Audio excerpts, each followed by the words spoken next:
Welcome back to the Morning Show here on Arise News. The crisis that engulfed the PDP in the immediate aftermath of the 2015 general election had called into question its ability to function as an effective opposition party. Now, in the weeks and months leading up to that election, almost 5 years ago, severe inter-party crises had significantly eroded the party's chances at the polls, with the final straw coming in the shape of the defection of 5 state governors in the emerging coalition of an opposition force or opposition forces, a situation which ultimately and decisively tipped the scales. But judging by the party's rather impressive performance in the 2019 general election, some may say there just might be a good number of people who have kept faith in the founding ideals of the PDP who would be congratulating themselves for a job well done. So we're going to be finding out about this, and we're going to spend the next segment talking to Umar Sani, a teacher by vocation who has served as senior special assistant to former Vice President Namadi Sambo. Welcome to the program, sir. Good morning. Thank you for joining us. Umar Sani. Good morning. Umar Sani, good morning. Arise TV studios. Doctor. Morning, morning. Well, we'll come to PDP. It is my pleasure speaking to you. Thank you.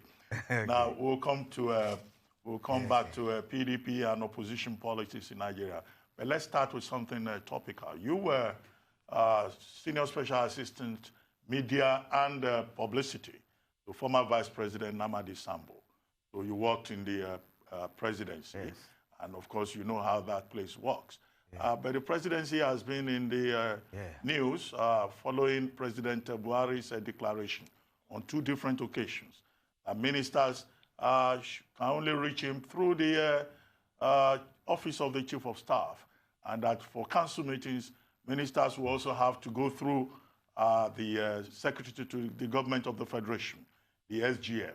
Many Nigerians have interpreted this to mean that the president is resisting access to himself, and that he has more or less made the Chief of Staff the de facto president of Nigeria. Is that how it works? Has he said anything new from what you know, from what you experience, or this is all just a storm in a teacup? First, let me say one thing, that Dr. Abati, we have worked together with you, and you have been my boss, because you are the special advisor to the president on media and publicity, while I was your deputy by the nomenclature in the villa. So speaking to you would have been that we are just refreshing what has happened in the villa. I'm sure you are very much aware that the office of the Chief of Staff has been playing this traditional role. It is not a new thing.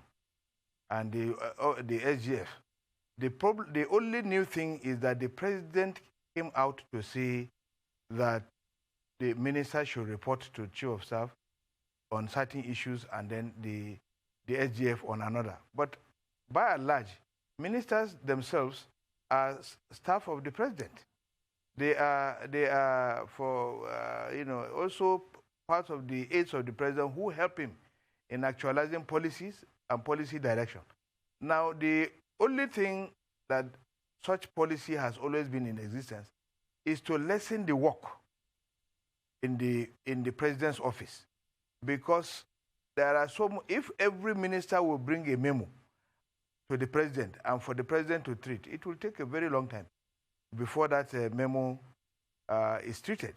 So it is always, a welcome development when you take it to either the SGF, who will now package it in such a manner that the president will understand every detail that is contained in that memo.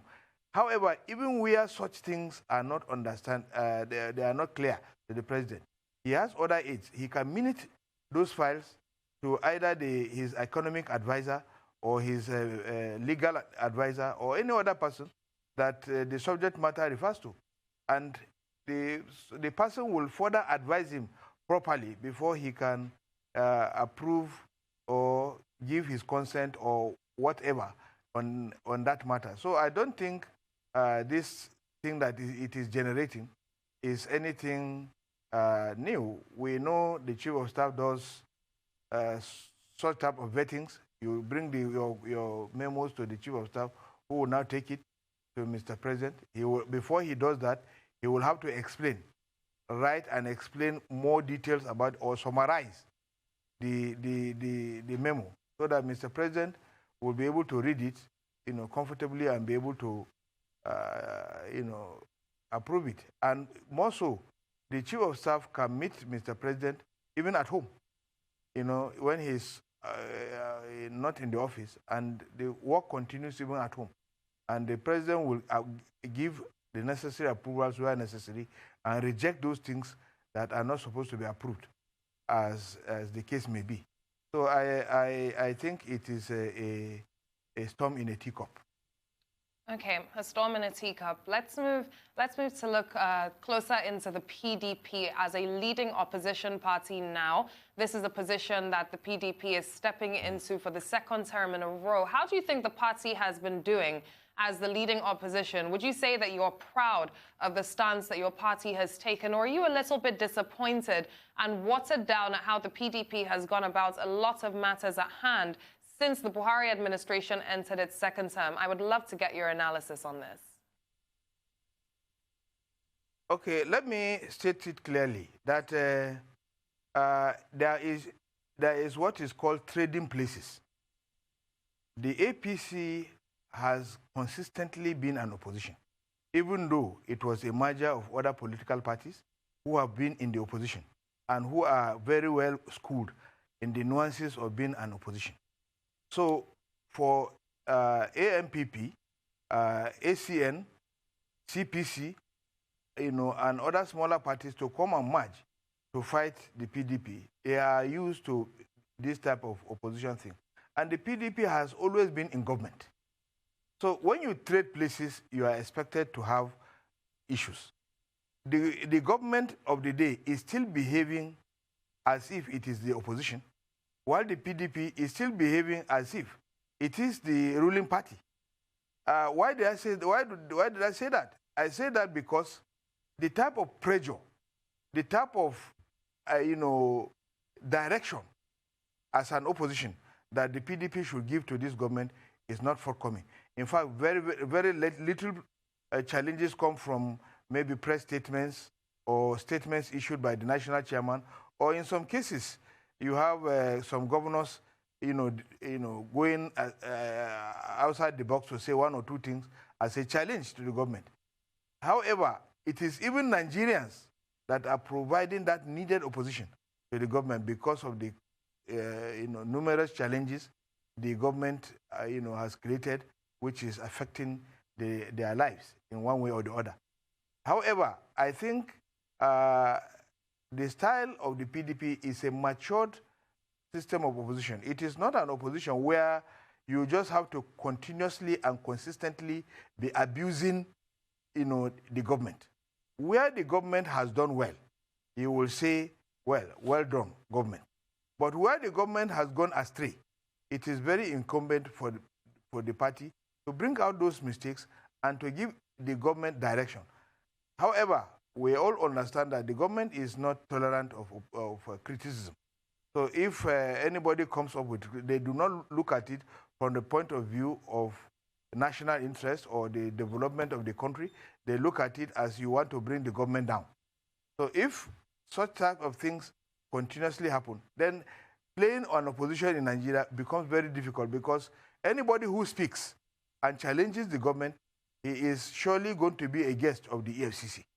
If he has nothing to go and do with the EFCC, then of course he will face maybe the ICPC or any other anti-corruption agency that relates to his line of business. So it really slows down the level of criticism and the performance of government. Government would no longer mirror itself from a perspective where people have said you are not doing very well. But government wants to mirror itself from a perspective where people will always tell it, you are doing well, congratulations, you have succeeded. Boko Haram has been decimated. You people have said, you have set agenda for 3 things. 1, for security, 2nd, for anti-corruption, and 3rd, for economic development. The president has even gone further to say that those things are relevant, and so they formed the nucleus or the fulcrum of his new mandate. So all these things come into play. And then the president is now very much aware that those things have not, Boko Haram are now consistently attacking. We have seen it. We have had reports where they have even, taken over 2 local governments just recently, and so forth and so on. But the government will continue to deny.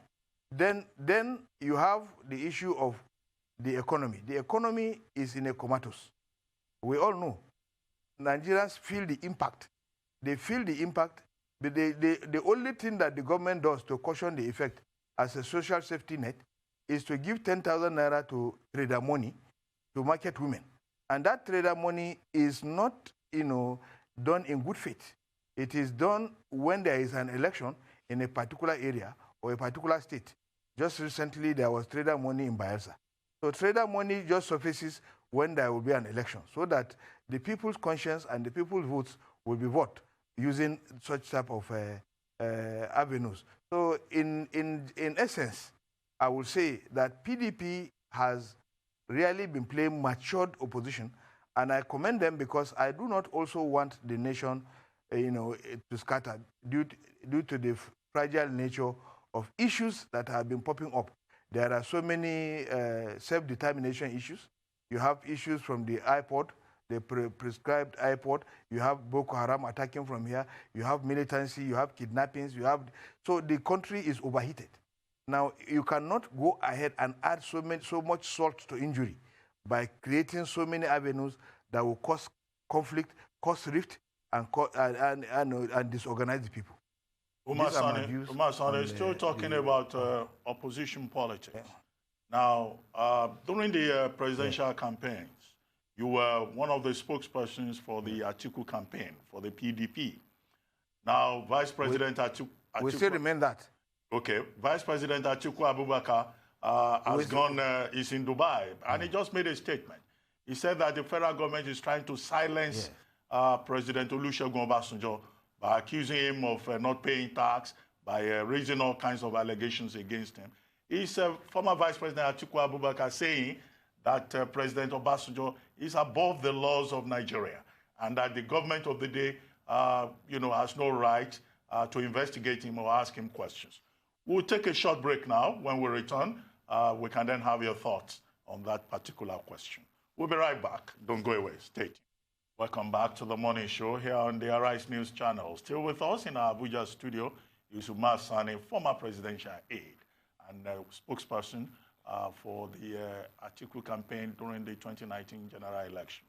Umar Sani, I had asked you a question about the statement made with regard to President Obasanjo and the current government about whether or not, the government of the day wants to silence President Obasanjo. And I'd asked, is, your principal saying that President Obasanjo is above the laws of the land? Let me clarify one particular issue. President Olusegun Obasanjo has never claimed to be above the law of the land, but he has always exercised the rights as provided in his fundamental human rights, as enshrined in our 1999 Constitution.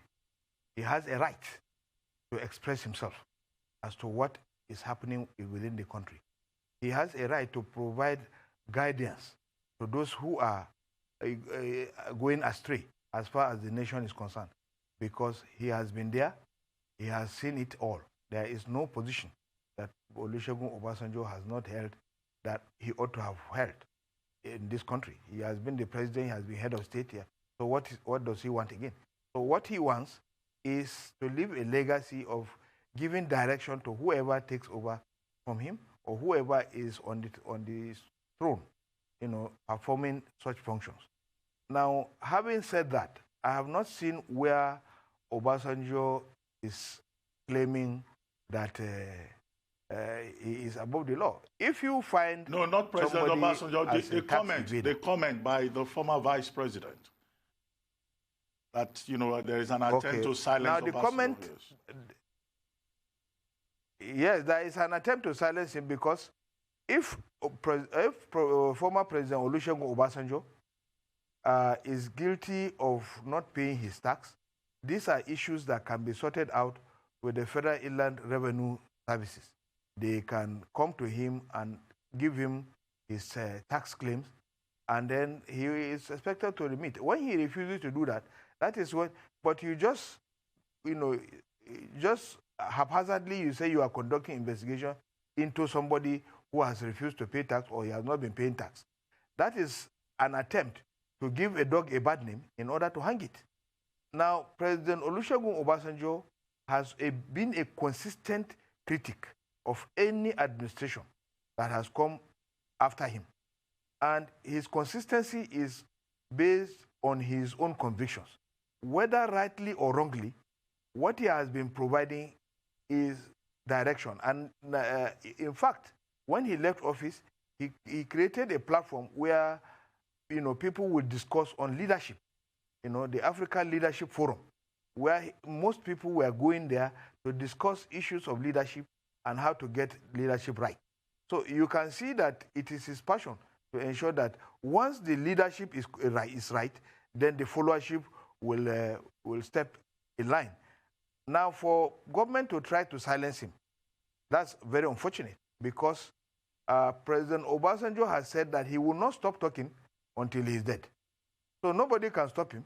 Abacha has tried to put him in a gulag, but was it successful? By the grace of God, because of that action, he was even rewarded by God, and he was made the president. I am not eulogizing President Olusegun Obasanjo, but I'm only trying to say that government should focus on those areas he is criticizing and forget about him. Look at the messenger, the message, and not the messenger. President Obasanjo takes a look at the state of the nation. Okay, sir. But if let's look at what's really happening right now as well. Just because of time as well, we are running out of time here. I wanted to focus on the fact that Atiku Abubakar right now is sitting in Dubai, unless you can confirm otherwise. And one point that a lot of people have put out there is that if someone is so serious about being the leader of this country, and if someone is so serious about really wanting to run this country and this country's affairs, then why is that person sitting in Dubai while a presidential election petition tribunal has been going on and having other people here fight his battle for him? Surely he should be ready to give up everything and anything for Nigeria if he doesn't class himself in that same bubble of the political elites that wants everything but are never really ready to actually fight for it. They just want to get it in ways that they think that they can. So if also this PEPT ruling is not in his favor, does that mean that he's going to be sitting in Dubai until this government is out of power in 2023? Or what exactly is going on here? Because it's a bit of a watered-down situation, if we can admit. We see his stay in Dubai has nothing to do with the Presidential Election Petitions Tribunal or whatever anybody can insinuate. Atiku Abubakar has been known to have Dubai as his area of business. He goes there to perform his business functions. But let us look at it. So that's more important than the PEPT as well, then, I'm guessing. What I'm saying is he has the largest tribunal in front of the courts right now. He has the largest tribunal in front, and he's not in the country. Let me land. This is a man who has campaigned the 36 states and the FCT in the whole country, trying to get the people's consent and people's vote. So he has been in Nigeria. He was here, he casted his vote in Nigeria. The elections were concluded before he now moved. Now, before even he came back to Nigeria, he just went for a conference in Dubai. After he's coming back, his plane that was landed in the airport was raided. Now, that is to show you everything about him is being raided. His uncle, his financial director is arrested by the FCC. Anybody related to him is arrested, is put in jail. So what do you think the government is trying to do? The government is trying to ensure that if Atiku Abubakar steps in here, they are going to arrest him and put him in jail. And they said he cannot go to America. He went to America. Lai Mohammed said immediately he comes back, he has questions to answer. They didn't give him any questions to answer. So everything was just pre-planned So, but what is important is at the tribunal is that his lawyers are there, and his vice presidential candidate, Mr. Peter Obi, is always representing him. So I don't think there is any cause for alarm. It is not a matter of trying to run away from responsibility, because the responsibility has not been given. An election petition tribunal is more or less a legal thing. And these are issues that lawyers can sort out. So it is not a matter that requires that he must be present in that tribunal before judgment can be passed. At least now, all the processes have been done, every information has been provided, and the tribunal has already even fixed September 13 for judgment. So was his absence actually complained about by the tribunal? No, because it was not an essential aspect of the petition. Well, I mean, recently in Taraba State, we had this issue of Amidu Bala Wadume, who was freed by some soldiers, and then he was rearrested by the police. And since his rearrest, he's been making a lot of serious revelations.